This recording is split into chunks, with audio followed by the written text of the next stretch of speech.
पार्वती के 2 प्रश्न। मंगलसूत्र में कौन सा मोती पहनने से वैवाहिक जीवन दुखद और पति रोगग्रस्त हो जाता है? दूसरा, व्यक्ति अपनी किस्मत को कैसे बदल सकता है? एक बार भगवान शिव और माता पार्वती से कहते हैं, हे पार्वती, तुम जब भी मेरे पास आती हो कुछ ज्ञान की बात अवश्य सीख कर जाती हो। मैंने सोचा कि चलो आज मैं तुम्हें बिना पूछे ही एक ज्ञानवर्धक कहानी सुनाता हूँ। इस कहानी को सुनने के बाद तुम्हारा मन खुश हो जाएगा और इस कहानी से तुम्हें 2 ज्ञान की बातें प्राप्त होंगी। पहली ज्ञान की बात, कौन से 9 फूल चढ़ाने से स्त्री सदा सुहागिन रहती है? दूसरी बात, 9 दुर्गा में किस चीज से अर्घ देने पर संतान रूपवती उत्पन्न होती है?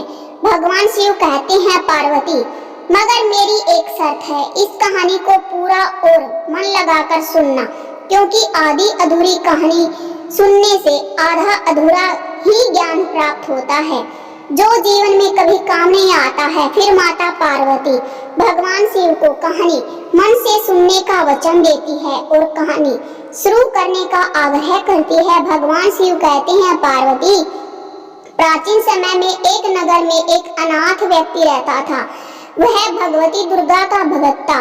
कुछ समय के बाद उस अनाथ व्यक्ति के जीवन में एक सुंदर सी कन्या आई, जिसका नाम सुमिति था, जो सर्व गुण संपन्न थी। वह कन्या सुमिति अपने पिता के घर बाल्यकाल में अपनी सहेलियों के साथ क्रीड़ा करती हुई इस प्रकार बढ़ने लगी जैसे शुक्ल पक्ष में चंद्रमा की कला बढ़ती है। उसका पिता प्रतिदिन जब दुर्गा की पूजा करके होम किया करता तो सुमिति नाम की कन्या उस समय नियम से वहां पर उपस्थित रहती थी। अब एक दिन सुमिति अपनी सखियों के साथ खेलने में लग गई और भगवती के पूजन में उपस्थित नहीं हो पाई। फिर इस प्रकार उस व्यक्ति को अपनी पुत्री की ऐसी असावधानी को देख करके उस पर क्रोध आया और वह अपनी पुत्री से कहने लगा, अरे दुष्ट पुत्री, आज तूने भगवती का पूजन नहीं किया, इसी कारण मैं किसी कुष्ठ रोगी या दरिद्र मनुष्य से तुम्हारा ब्याह करूंगा। भगवान शिव कहते हैं कि पार्वती पिता का ऐसा वचन सुनकर सुमिति को बड़ा दुख हुआ और पिता से कहने लगी, हे पिताजी, मैं आपकी कन्या हूँ तथा सब तरह से आपके अधीन हूँ, जैसी आपकी इच्छा हो वैसा करो। राजा से, कुष्ठ से, दरिद्र से अथवा किसी जिसके साथ चाहो मेरा विवाह कर दो, पर वही होगा जो मेरे भाग्य में लिखा होगा। मेरा तो अटल विश्वास है, जो जैसा कर्म करता है उसको कर्मों के अनुसार वैसा ही फल प्राप्त होता है, क्योंकि कर्म करना मनुष्य के अधीन है पर फल देना ईश्वर के अधीन है।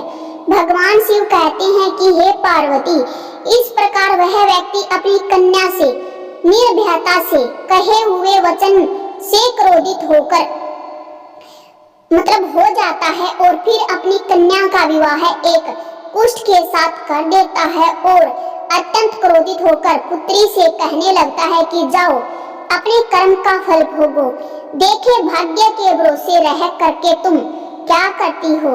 फिर तो पिता के ऐसे कटु वचन को सुनकर के सुमिति के मन में विचार आने लगे, पिताजी, मेरा दुर्भाग्य है जिससे मुझे ऐसा पति मिला। इस तरह अपने दुख का विचार करती हुई वह कन्या अपने पति के साथ वन में चली गई और वहां पर डरावने और उस निर्जन वन में उसने जैसे तैसे बड़े कष्टों के बीच में रात व्यतीत की। भगवान शिव कहते हैं कि पार्वती जब सुबह हुई तब सुमिति की नजर थोड़ी दूर पर एक कुटिया पर पड़ी, जहाँ पर एक साध्वी लक्ष्मी की आराधना कर रही थी। फिर वह सुमिति उस साध्वी के पास गई और जाकर प्रणाम किया, फिर अपना सारा दुख बताया, अपनी सारी बात बताई। भगवान शिव कहते हैं कि पार्वती इस प्रकार वह साध्वी उस सुमिति को लक्ष्मी की आराधना करने के लिए कहती है और अपना एक दिन का पुण्य वह सुमिति की खातिर लक्ष्मी के चरणों में अर्पित करती है। फिर वह सुमिति उस दिन दृढ़ प्रतिज्ञा करके लक्ष्मी के दर्शन पाने के लिए विधि विधान से और सच्ची श्रद्धा से लक्ष्मी जी की आराधना करती है। शिव जी कहते हैं कि हे पार्वती, फिर उस दिन साध्वी के एक दिन के पुण्य के प्रभाव से लक्ष्मी उस सुमिति को दर्शन देती है और कहती है कि बेटी, मैं तुमसे बहुत प्रसन्न हूँ, तुम जो चाहो वरदान मांग लो।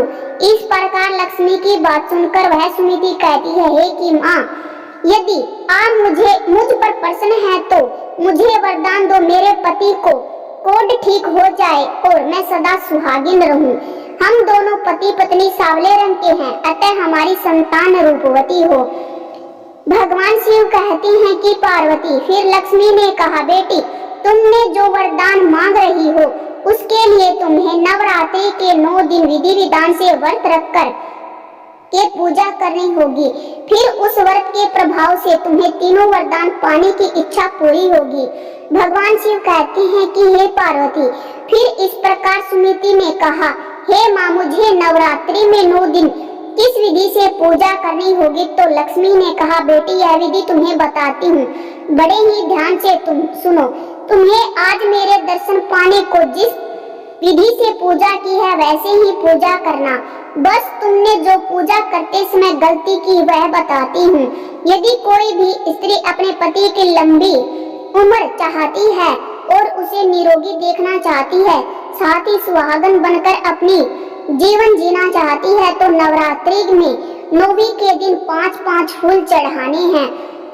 अब आगे सुनो, किसी दिन कौन सा फूल चढ़ाना होगा बहुत ही ध्यान से सुनो, अन्यथा इन फूलों के अभाव में नवरात्रि का फल कभी नहीं मिलता।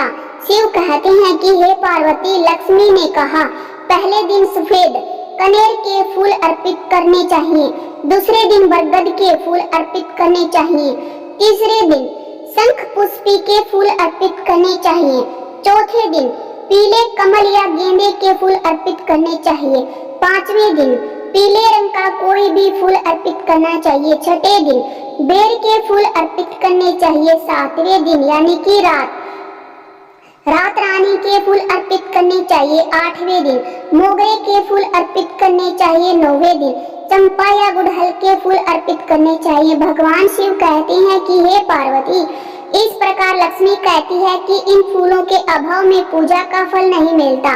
सदा सुहागन रहने के लिए, अपने पति की लंबी उम्र प्राप्त करने के लिए इस 9 प्रकार के फूलों का पूजा में चढ़ाना अनिवार्य है। अब इनके आगे सुनो, तुम्हारा अगला वरदान मांगने की इच्छा है कि जो तुम्हें संतान प्राप्त हो वह रूपवती हो। तो सुनो, रूपवती संतान पाने के लिए हर सुहागन स्त्री को कुछ नियम करने चाहिए, फिर उसे रूपवती संतान प्राप्त होती है। नियम यह है कि समझ लो, पूजा करते समय 9वें के दिन महाकाली, महालक्ष्मी और महासरस्वती देवियों की मूर्ति स्थापित करके बिजोरा के फल से अर्घ्य देने से रूपवती संतान प्राप्त होती है।